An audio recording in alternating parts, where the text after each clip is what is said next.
Allah berfirman dalam Al-Quran, alam ya'ni lilladzina amanu an takhsha'a qulubuhum li dzikrillahi wa ma nazala minal haqq wa la yakunu kalladzina utul kitaba min qabl fatala alaihimul amadu faqasat qulubuhum wa katsirum minhum fasiqun.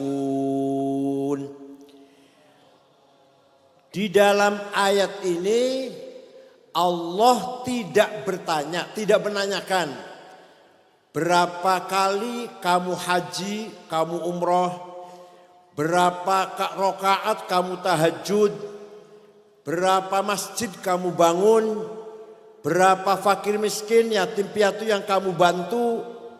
Itu semuanya penting, semuanya penting. Tapi ayat ini tidak menanyakan hal itu. Yang ditanyakan oleh ayat ini, wahai orang beriman, kapan hatimu khusyuk? Jadi ditanyakan bukan sholat apa belum, berapa rakaat, bukan. Kapan hatimu khusyuk? Khusyuk apa? Zikir kepada Allah. Dan hatimu menjadi tempatnya kebenaran. Kapan? Kalau sudah, alhamdulillah. Kalau sudah, kalau belum, ya ayo kita berusaha berjuang, ikhtiar agar hati kita selalu khusyuk zikir kepada Allah. Sekarang nama hati itu apa? Hati itu adalah nafkhah rabbaniyah. Fa idza sawaituhu wa nafakhtu fihi mir ruhi faq'u lahu sajidin. Ketika saya sudah membentuk Adam dari tanah liat, saya hembuskan kepadanya dari rohku. Maka semua malaikat hormat dan sujud pada Adam. Kita manusia keturunan Adam ini mempunyai bagian yang paling ideal dan paling penting, yaitu hati kita atau nafkhah rabbaniyah atau al-qalb. Apakah kolbu itu? Hati itu apa? Hati tidak bisa didefinisikan, tapi indikasinya bisa kita lihat. Pertama, yang namanya hati itu yang paling dekat adalah basirah. Apa? Basirah. Balil insanu ala nafsihi basirah. Setiap insan mempunyai basirah. Apa basirah itu? The eye of heart. Mata batin. Mata hati. Untuk apa mata batin itu? Untuk fa'alhamaha fujuraha wa taqwaha. Mengetahui, membedakan mana baik, mana buruk, mana benar, mana salah. Yang tahu adalah basirah. Kita tahu jujur itu baik, bohong itu jahat, jelek, basirah yang tahu. Kita tahu taat kepada orang tua, pada guru itu baik, menyimpang melawan orang tua atau guru itu salah, itu basirah yang tahu. Bukan mata kasat, bukan basor, tapi basirah. Wahadainahun najdain. Basirah menerima najdul haq, mengetahui najdul haq dan najdul batil. Qad tabayyana ar-rusydu minal ghayy. Basirah bisa tahu mana yang ar-rusydu yang benar, yang lempeng, mana al-ghayy yang menyimpang dan melanggar. Yang tahu apa namanya? Namanya apa yang tahu? Basirah. Kalau sudah basirah tahu ini benar, ini salah, ini baik, ini buruk, akan estafet kepada bagian hati yang kedua, namanya domir, conscience, moral. Nah, domir ini tugasnya mengeluarkan salah satu perintah atau larangan. Kalau sudah basiro tahu jujur itu baik, berkhianat, bohong itu salah, maka domir akan mengatakan jujurlah kamu. Khianat itu salah, janganlah kamu berkhianat. Yang ngomong gitu namanya apa? Domir. If'al dan la taf'al. Jujur itu baik, sabar itu baik, tawadu itu baik, do it. Lakukan. Sombong itu jelek, egois itu jelek, don't do that. Jangan lakukan, la taf'al. Yang ngomong gitu namanya domir. Hanya domir ada 3 grade. Ada domir ijtimai, domir lingkungan. Saya kalau di tengah-tengah santri, di tengah-tengah warga NU, waduh sok alim, koyoyoyo, saya. Jadi kalau jauh dari siapa-siapa, entah apa yang saya lakukan nggak tahu. Ini orang punya moral, punya domir, tapi masih sebatas lingkungan. Kalau di tengah-tengah keluarganya, muridnya, santrinya khusyuk, koyoyoyo lah, koyo tenanan. Tapi kalau sudah di Bangkok atau di Singapura atau di Hong Kong, wallahu a'lam. Ini namanya orang punya domir, tapi domir ijtimai. Masih punya domir daripada di sebelah mertuanya, di depan mertuanya kurang ajar. Itu nggak punya domir di sana. Yang kedua domir qanuni, domir legal formal, moral legal formal. Ada SK ngajar, nggak ada SK nggak mau ngajar. Ada amplop ceramah, nggak ada amplop nggak mau ceramah. Itu masih baik. Yang nggak baik gimana? Amplop diterima, ceramah enggak. Solari, gaji, honor terima, ngajarnya males. Ini namanya orang nggak punya domir. Kalau ada amplop ngajar, nggak ada amplop nggak ngajar, masih mending itu, masih mending. Tapi masih kelasnya kelas domir qanuni, legal formal. Yang terakhir puncaknya adalah mari kita belajar agar kita mempunyai domir dini. Domir agama yang ukurannya lillahi ta'ala. Di mana saja, di tengah santrinya, muridnya atau jauh dari siapa-siapa, ada SK atau gak ada SK, ada amplop atau gak ada amplop. Kalau memang itu baik, kita jalankan. Kalau memang itu tidak baik, kita tinggalkan. Namanya apa namanya? Domir dini, moral agama. Konsisten agama. Dah. Kalau sudah basirohnya tajam, mengetahui mana baik mana buruk, domir sudah aktif, perintah kita agar baik, agar kita melaksanakan yang baik, meninggalkan yang buruk, maka bagian yang ketiga dari qalbu namanya fuad. Apa namanya? Fuad ini fungsinya hakim yang akan menghakimi kita. Kita baik atau kita buruk. Bukan hakim yang di pengadilan yang paling jujur. Yang paling jujur ada hakim yang ada dalam kolbu kita sendiri. Maka dzabal fuadu maro'a. Yang namanya fuad tidak bisa bohong. Tidak bisa bohong. Maka dzabal fuadu maro'a. Yang namanya fuad tidak bisa bohong. Gak bisa disuap. Gak bisa dihapusi, gak bisa. Contoh misalkan, kamu korupsi ya? Demi Allah tidak. Dalam fuadnya, iya. Demi Allah saya nggak ikut campur, saya nggak terlibat. Terlibat. Saya cuma dapat sedikit, banyak. Pernah gitu nggak? Pernah nggak gitu? Pernah ya? Dia pernah bohong berarti pernah bohong berarti. Kamu yang melakukan ini ya? Yang merusak ini kamu ya, yang berbuat ini kamu ya. Bukan saya, demi Allah sumpah. Saya. Pernah ya? Itu yang ngomong tuh fuad tuh, jujur banget, gak bisa bohong. Kalau hakim di pengadilan bisa disuap. Tapi fuad hakim kita yang ada dalam hati kita tidak bisa disuap. Istafti qalbak, albirru matma'anna ila qalbuk, wal ithmu ma haka fi nafsik. Tanyalah pada hatimu sendiri.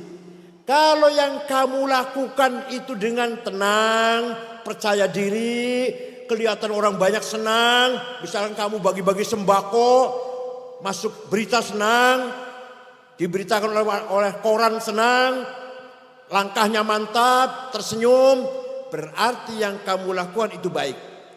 Tapi kalau yang kamu lakukan itu rasanya alergi, ragu-ragu, maju mundur, tengok kanan tengok kiri, jangan ada yang tahu, istri jangan tahu, anak jangan tahu, tetangga jangan tahu. Itu berarti dosa yang sedang kamu lakukan itu.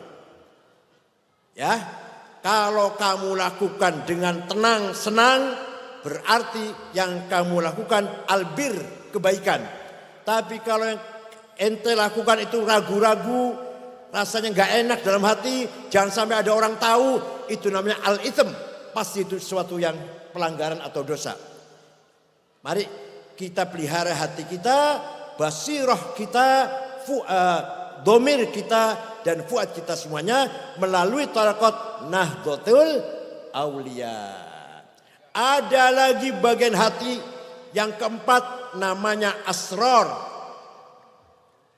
The power of secret. Dalam hati kita ada namanya asrar, kekuatan misterium. Maka yang dilihat maunya yang misteri, nggak mau yang kasat, nggak mau yang kelihatan mata, yang rahasia maunya. Itu namanya asrar namanya. Contoh, Gus Dur masih dalam keadaan sakit. Pulang dari rumah sakit, di rumah masih dalam keadaan sakit. Dalam satu kamar itu ada saya, ada Pak Wisnu. Pak Wisnu itu pengusaha, pernah jadi ketua Golkar Jawa Tengah. Ada Menteri Koperasi Pak Cakrawardaya. Pelan-pelan kita ngomong-ngomong, Gus Dur lagi istirahat. Tiba-tiba Gus Dur duduk ngomong begini, "Mengko aku bakal jadi presiden." Kita yang dengar kaget. Ini Gus Dur konslet dulu. Gus Dur konslet ini. Ternyata betul jadi. Itu namanya asrar namanya. Dah, suatu hari pagi-pagi jogging, mampir ke rumah saya, minta air minum, minta roti tawar, saya buka AC, tidur, nyenyak Gus Dur tidur, habis jalan-jalan, 20 menit kira-kira, bangun ngomong gini, begitu bangun dari tidur itu, "Kang Said, mengkonek sampean wis umur 56 jadi ketua umum PBNU." Persis saya 56 jadi ketua umum PBNU tahun 2010. Ini namanya orang yang punya apa? Asrar. Mudah-mudahan anggota Nahdlatul Aulia semuanya punya asrar. Insya Allah lepas atau selamat dari fitnah, selamat dari jebakan, nggak akan kesasar, nggak akan sesat karena asrarnya tajam. Ini merupakan rahasia kolbu, luar biasa kolbu itu. Semuanya punya potensi ini, hanya kita mau berusaha apa enggak. Terakhir, dalam hati kita namanya lataif. Apa? Ini kalau dirinci ya 2 bulan selama ini. Lataif itu apa? Sesuatu yang lembut, software yang ada dalam kolbu kita, yang ingin mengenal sesuatu yang lembut lagi, gak mau yang kasar-kasar. Sesuatu yang lataif kita ingin mengenal yang latifah. Di antara latifah adalah alamul malakut, alamil arwah. Itu namanya lataif. Maka para aulia, para waliullah bisa mengetahui rahasia yang ada di Lauh Mahfuz, bisa mengetahui yang ada di atas melalui khawatir, bisikan, khawatir ilahiyah dan khawatir malakutiyah. Itu datanya bagaimana? Di kekuatan hati namanya lataif. Paham ya? Maka para wali songo tahu persis bahwa nanti Islam akan tersebar di Nusantara ini. Beliau berjuang menyebarkan Islam dengan tulus ikhlas, dengan latifah, maka beliau optimis Islam akan menang di Nusantara ini. Begitu pula, ini bukan menang politik loh, bukan menang politik, menang itu artinya syiar dan diikuti orang banyak, bukan menang politik, bukan. Begitu pula para sahabat Nabi, semuanya punya keyakinan. Sayyidina Abu Bakar, Umar, Utsman, Ali, dengan hati yang ikhlas, Islam akan tersebar di segala penjuru dunia. Maka baru tahun 30 Islam sudah sampai ke India, ke Cina, 30 Hijriah, tahun 30 Hijriah. Tahun 40 Hijriah, Afrika, Spanyol sudah Islam semuanya. Indonesia sudah nyampe. Di Cina dulu baru sampai ke Indonesia. Walhasil, mari kalau kita betul-betul menjadi warga tarekat, ya, Thariqatul Mu'tabarah An-Nahdiyah, mari kita tajamkan hati kita untuk zikir kepada Allah. Nah, masih mau nggak? Masih mau nggak? Hati zikir pada Allah. Zikir itu ada tiga grade, 3 derajat. Pertama, zikrul asma. Yang kita zikir namanya Allah. Walaupun kita nyebutnya ya Allah, tapi hati kita ya Razzaq, duit. Gitu ya. Mulut kita, lisan kita ya Allah, ya Allah, ya Allah, tapi hatinya ya Razzaq, ya Ghani, ya Mughni. Ya. Betul nggak?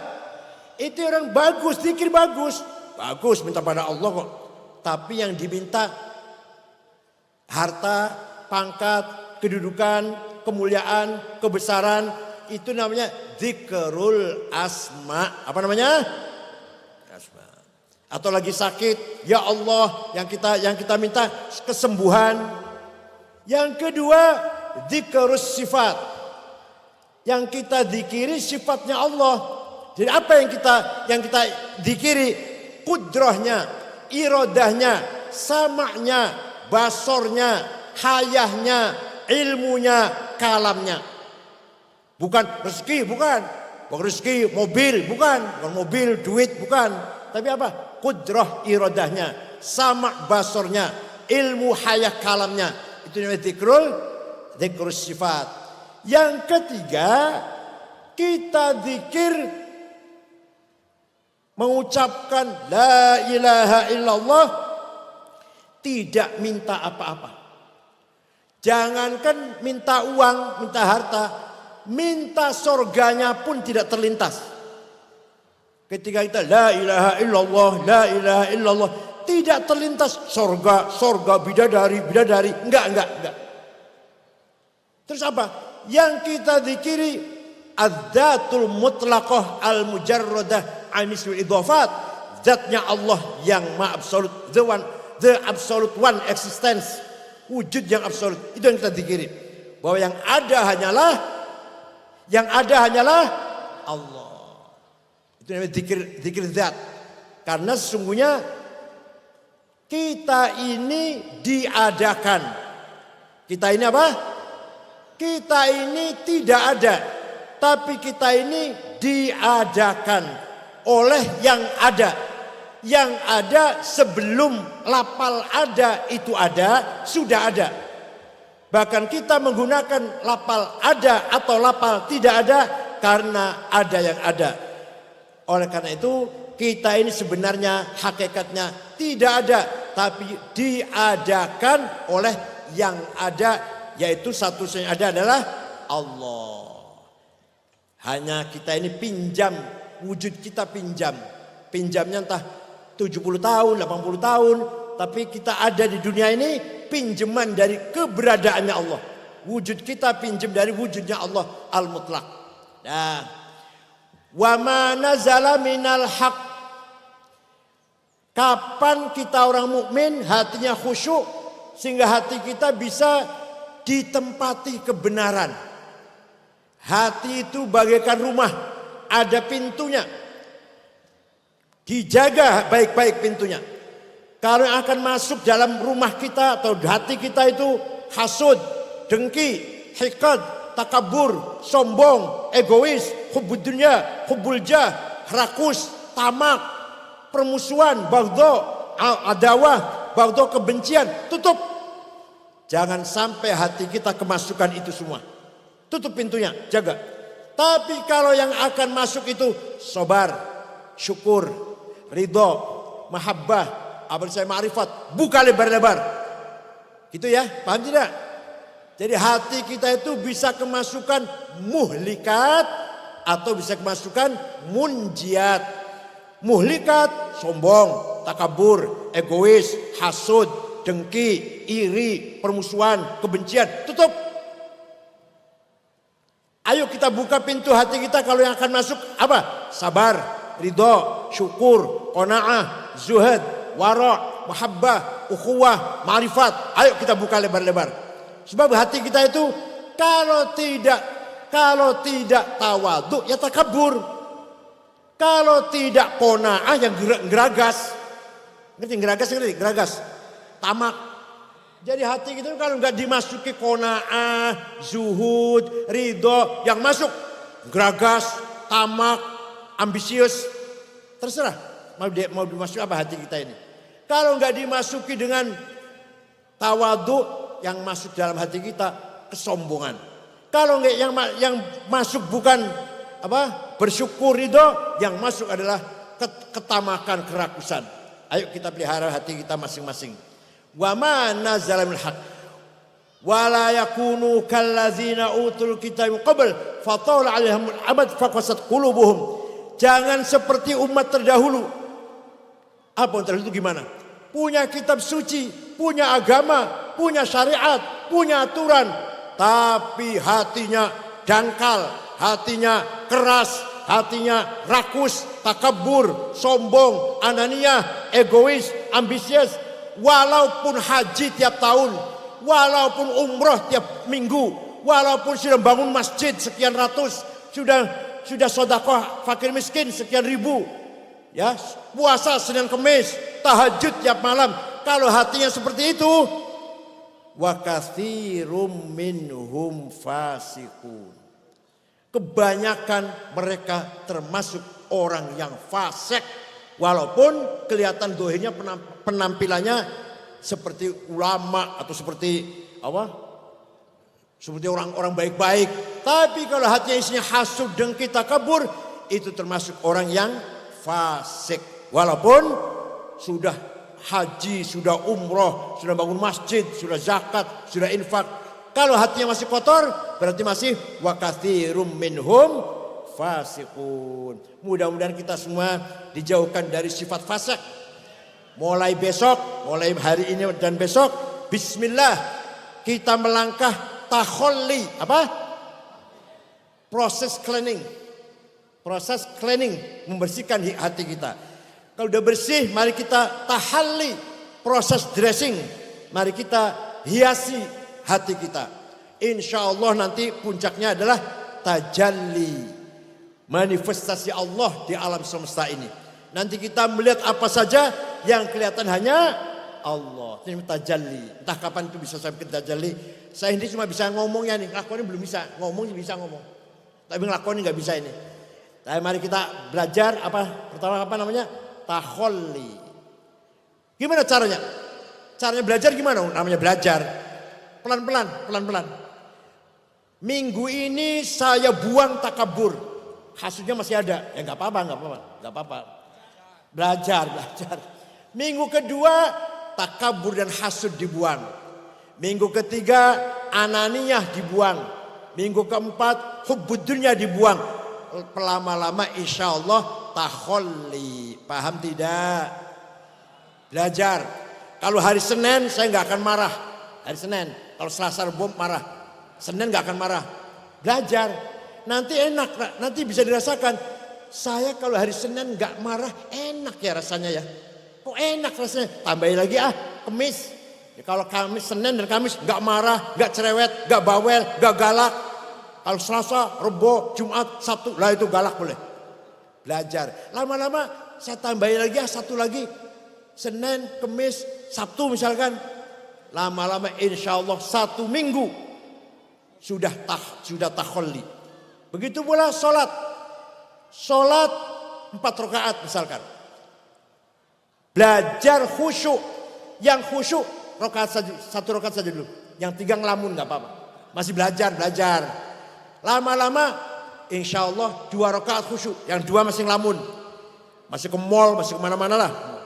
Ke jalan-jalan yang 2 itu. Lama-lama 3 rakaat khusyuk. Tinggal 1 yang belum. Berapa lamanya itu tergantung niatnya kita masing-masing. Insyaallah Allah sahil umurna wa yaqdi hajatina wal maqasidana min maqasidid dunya wal akhirah maqasidil muslimin. Nahnu kulluna ibaduh yajibu alaina an nuti'ah Wa nusallim anfusana lahu.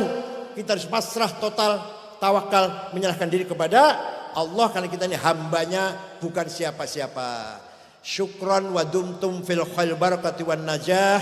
Wallahul muwaffiq ila aqwamit thoriq. Wassalamualaikum warahmatullahi wabarakatuh.